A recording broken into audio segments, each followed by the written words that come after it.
एक प्रश्न पडतो मित्रांनो, भाजपच्या नेत्याकडून शिवरायांची तुलना नरेंद्र मोदी यांच्याशी केली गेली तेव्हा फडणवीसांनी का नाही कोणाची लाज काढली? शिवछत्रपतींचा अवमान करणाऱ्यामध्ये एक समान धागा आहे बघा, तो म्हणजे या यादीतला प्रत्येक जण भाजपाचा आहे. सपकाळ यांनी शिवछत्रपतीची तुलना टिपू सुलतान यांच्या बरोबर केली.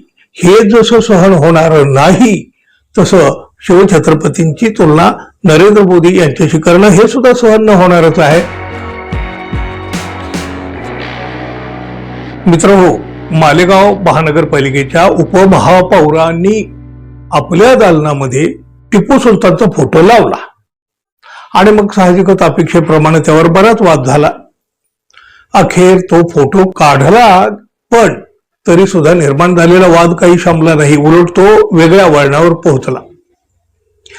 काँग्रेस पक्षाचे प्रदेशाध्यक्ष हर्षवर्धन सपकाळ यांनी टिपू सुलतानची तुलना थेट शिवाजी महाराज, छत्रपती शिवाजी महाराजांच्या सोबत केली. काय तर म्हणे, एक शौर्याचं लक्षण म्हणून आपण टिपू सुलतान यांना शिवाजी महाराजांच्या समकक्ष बघितलं पाहिजे. मुक्ताफळं हो, ही सगळी मुक्ताफळं आणि ही या सपकाळांनी उधळली. राजकारणामध्ये स्वार्थासाठी राष्ट्रपुरुषाचा वापर नेहमी केला जातो, याला कुणीही अपवाद नाही. महापुरुषांच्या आदर्शाशी यांना काहीही देणं घेणं नसतं. त्यांचं नाव घेऊन मिळणाऱ्या मताशी यांचं सगळं काही देणं घेणं असतं. काँग्रेसच्या सपकाळांनी शिवछत्रपतींची तुलना टिपू सुलतानशी केली आणि मुख्यमंत्री देवेंद्र फडणवीस यांच्या रागाचा पारा चढला. त्यांनी थेट लाज काढली. काँग्रेसचे हर्षवर्धन सपकाळ हे जे प्रदेशाध्यक्ष आहेत ना, त्यांनी ज्या प्रकारे टिपू सुलतानची तुलना छत्रपती शिवाजी महाराजांशी केली आहे, या गोष्टीचा आम्ही निषेध करतो. त्यांना लाज वाटली पाहिजे. मतांच्या लांबून चालण्यासाठी या लोकांनी कितीही बोट चाटले तरी महाराष्ट्र आणि देश अशा गोष्टी सहन करून घेणार नाही, असं मुख्यमंत्री म्हणाले.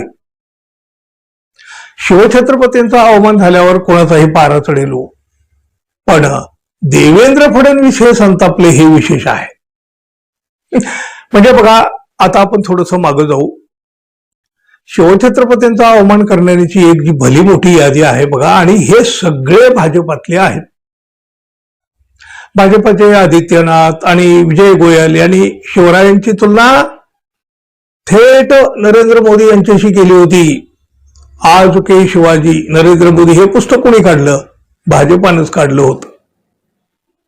भाजपासाठी नरेंद्र मोदी ही कितीही मोठे असली तरी त्यांची तुलना शिवरायाशी होऊ शकते का हो? भाजपाचे आणखी एक नेते चंद्रकांत पाटील ते काय म्हणाले होते?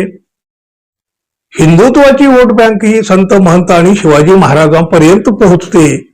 शिवाजी महाराजांनी हिंदुत्वाची भूमिका घेऊन वोट बँक विकसित केली आणि त्याच्यावर अलीकडच्या काळात अटल बिहारी वाजपेयी, लालकृष्ण अडवाणी आणि पंतप्रधान नरेंद्र मोदी यांनी कळत चढवला.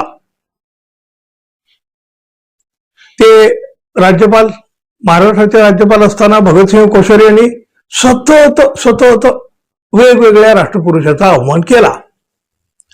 नितीन गडकरींचं गुणगान गाण्याच्या नादात त्याची तुलना छत्रपती शिवाजी महाराजांशी करून महाराज आता जुने आदर्श झालेले आहेत, गडकरी नवे आदर्श आहेत, असं वक्तव्य या कोश्यारी यांनी केलं. आणि मग हा छत्रपती शिवाजी महाराजांचा घोर अवमान नव्हे का?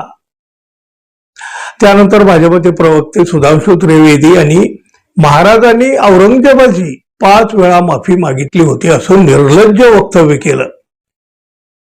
त्यानंतर भाजपचे मंत्री मंगलप्रभात लोढा काय म्हणाले ते? महाराजांच्या आग्रा सुटकेची तुलना त्यांनी राजकीय बंडखोराशी केली होती. ते भाजपचे आमदार प्रसाद लाड यांनी तर महाराजांचा जन्म म्हणे कोकणात झाला होता असं जावई शोध लावला. ते भाजपचे रावसाहेब दानवे त्यांनी सुद्धा शिवछत्रपतीचा एकेरी उल्लेख केलेला होता. शिवछत्रपतींच्या बाबतीत अद्वा तद्वा बोलणाऱ्या छिंदमपासून कोश्यारी पर्यंत ही लांब लचक यादी आहे. अगदी अलीकडे निवडणुकीमध्ये भंडाऱ्यामध्ये भाजपच्या महिला उमेदवारानं भाजपाचा दुपट्टा थेट शिवाजी महाराजांच्या गळ्यात घातला. महाराजांच्या जिरे टोपावर भाजपची टोपी घातली. शिवछत्रपतींचा अवमान करणाऱ्यामध्ये एक समान धागा आहे बघा, तो म्हणजे या यादीतला प्रत्येक जण भाजपाचा आहे. सपकाळ यांनी शिवछत्रपतीची तुलना टिपू सुलतान यांच्या बरोबर केली, हे जसं सहन होणार नाही तसं शिवछत्रपतींची तुलना नरेंद्र मोदी यांच्याशी करणं हे सुद्धा सहन न होणारच आहे. भाजपच्या नेत्यात तर बघा जणू शिवरायांचा अवमान करण्याची अगदी स्पर्धा लागलेली असते. अहो एवढं कशाला? आता काँग्रेसच्या सपकाळ यांच्यावर संतापणारे मुख्यमंत्री देवेंद्र फडणवीस यांनी सुद्धा काय म्हटलं होतं? शिवरायांनी सुरतेची लूट केलीच नाही. तेव्हा सुद्धा म्हणजे बराच गदारोळ उठलेलाच होता. पण हेच फडणवीस आता काँग्रेसची लाज काढू लागले आहेत.